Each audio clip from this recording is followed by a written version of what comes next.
कुछ लोग जिम करते हैं, जिम की शुरुआत करते हैं, उनकी बॉडी फिट हो जाती है, उसके बाद 6 महीने बाद उन्होंने जिम छोड़ दिया, तो क्या फिर से उसी बॉडी में आना बहुत डिफिकल्ट हो जाएगा या नॉर्मल प्रोसेस है? पर्सन टू पर्सन डिपेंड करता है कि आपने कितना मसल बिल्ड किया और कितना खोया। बट ये ज़रूर है कि अगर आप मसल बिल्ड करते हो तो इनफैक्ट मैं आपको इसका बहुत अच्छा एनालॉजी दूंगा, बिकॉज हम लोग ने स्टार्टिंग किया था ओजेम्पिक से, GLP-1 से हम लोग ने स्टार्ट किया था। एंड एक कॉमन उसका सबसे बड़ा जो क्वेश्चन आता है GLP-1 का, इसकी मैं जब GLP-1 लेना बंद कर दूंगा या बंद कर दूंगी तो मेरा वेट बढ़ जाएगा। मैं उनको ये बोलता हूँ, अगर आप जिम करना छोड़ देंगे तो क्या आपका वेट मेंटेन रह जाएगा? अगर आप हेल्दी खाना छोड़ दोगे तो क्या आपका वेट कम ही रह जाएगा, अगर आप ज़्यादा कैलोरी खा रहे हो तो it is the same thing. आप ड्रग छोड़ते हो लेकिन उसके बाद अगर आपका कैलोरी नहीं बढ़ रहा है तो आपका क्यों वेट बढ़ेगा? अगर आप जिम कर रहे हो तो आपका क्यों वेट बढ़ेगा? तो ये चीज़ बहुत ज़रूरी है कि अगर आप जिम छोड़ते हो, डिपेंड करता है कि अब उसके बाद क्या कर रहे हो।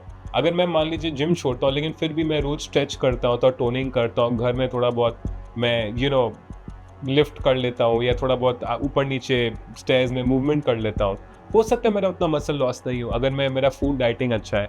लेकिन अगर आप एकदम यू गिवन टू लाइफ कि भाई वेकेशन कर रहे हैं, चिप्स खा रहे हैं, रोज फ्राइज खा रहे हैं, कुछ भी आलू पराठा मॉर्निंग को खा रहे हैं, तो आपका अगर मसल लूज हो जाएगा तो यस, आपको वापस से सेम प्रोसेस 0 to 1 स्टार्ट करना पड़ेगा। बिल्कुल। अच्छा, और एक और सवाल, जैसे कॉर्पोरेट में ज़्यादातर क्या होता है, आपको स्ट्रेस हो रहा है, एंजाइटी हो रही है, आप फटाफट से ब्रेक लेते हैं, बाहर जाते हैं और आप स्मोक करके आ जाते हैं और आपका एकदम स्ट्रेस कम हो जाता है। उसके पीछे क्या ये सिर्फ साइकोलॉजी है या सच में ऐसा कुछ होता है आपकी बॉडी के अंदर? बेसिकली अगर आप स्मोकिंग के हिसाब से देखें तो स्मोकिंग में 3 एस्पेक्ट है। एक निकोटीन है, एक आपका जो कोल टार ये सब होता है, एंड एक हैबिट है, राइट? अगर मैं हैबिट से स्टार्ट करूं तो हैबिट में 3 फैक्टर होते हैं। एक होता है क्यू, एक होता है प्रोसेस और एक होता है रिवॉर्ड। क्यू क्या है? आप बोर हो रहे। प्रोसेस क्या है? सिगरेट। रिवॉर्ड क्या है? बोर्डम खत्म। अगर आप सारे डॉक्टर्स की माने, ये मेडिकल हैबिट्स है बाय द वे, आपका क्यू एंड रिवॉर्ड नहीं चेंज हो सकता, आपको प्रोसेस चेंज करना पड़ेगा हैबिट ब्रेक करने के लिए। तो वो गई हैबिट, बिकॉज आपको हैंड एंड माउथ एक्शन है। जैसे I used to smoke 30 cigarettes a day, 25-30 cigarettes a day. मैंने 4 साल पहले I went cold turkey, right?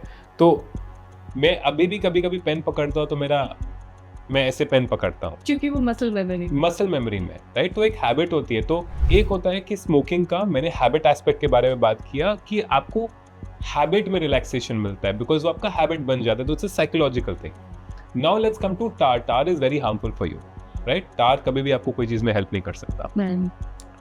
Nicotine is a divided scientific industry, because जो निकोटीन है वो आपके फैट रिसेप्टर्स को 5 टाइम्स एक्टिवेट करता है। It is the highest fat cell burner, उसको बोलते हैं AMP के एक्टिवेशन।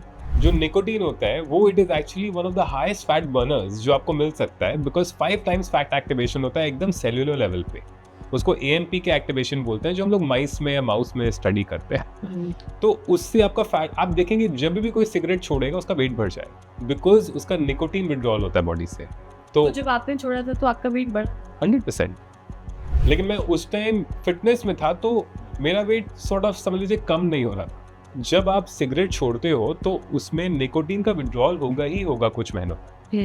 तो anyway, nicotine can actually be healthy if taken with water. बहुत सारे साइंटिस्ट अमेरिका में जो अपने खुद के लैब में बना के लेते हैं, फोकस के लिए, डोपामिन के लिए, फैट एक्टिवेशन के लिए, बिकॉज आप जितना फैट बर्न करोगे, फैट किसके लिए? फ्यूल है, ब्रेन के लिए। निकोटीन से लोगों को वो रश मिलता है जहाँ पे आपका AMP के एक्टिवेशन से आपके जो फैट सेल्स है, it becomes more available to your brain. And please, I don't want to be misquoted, मैं कहीं से भी स्मोकिंग को प्रमोट नहीं कर रहा हूँ या स्मोकिंग कहीं से भी हेल्पफुल नहीं है, बिकॉज जो टार है that is what causes cancer.